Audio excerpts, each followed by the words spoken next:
my YouTube channel, subscribe now. Sagar Official. اور کتاب یعنی قرآن میں مریم کا بھی تذکرہ کرو جب وہ اپنے لوگوں سے الگ ہو کر مکان کے مشرقی حصے میں چلی گئیں، پھر انہوں نے ان کی طرف سے پردہ کر لیا تو ہم نے ان کی طرف اپنا فرشتہ بھیجا، سو وہ ان کے سامنے ایک خوبصورت مرد کی صورت میں آیا۔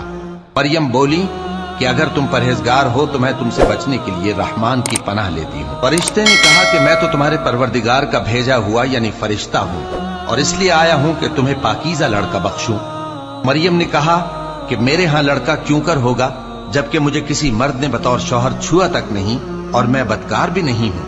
فرشتے نے کہا کہ یوں ہی ہوگا، تمہارے پروردگار نے فرمایا کہ یہ مجھے آسان ہے اور میں اسے اسی طریق پر پیدا کروں گا تاکہ اس کو ہم لوگوں کے لیے اپنی طرف سے نشانی اور ذریعہ رحمت بنائیں، اور یہ کام مقرر ہو چکا ہے۔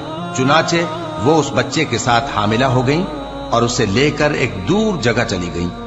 پھر درد ذہ ان کو کھجور کے تنے کی طرف لے آیا، کہنے لگی کہ کاش میں اس سے پہلے مر چکتی اور بھولی بسری ہو گئی ہوتی۔ تب ان کے ٹیلے کے نیچے کی جانب سے فرشتے نے ان کو آواز دی کہ غمناک نہ ہو، تمہارے پروردگار نے تمہارے نیچے ایک چشمہ پیدا کر دیا ہے، اور کھجور کے تنے کو پکڑ کر اپنی طرف ہلاؤ، وہ تم پر تازہ عمدہ کھجوریں گرائے گا، تو کھاؤ اور پیو اور آنکھیں ٹھنڈی کرو۔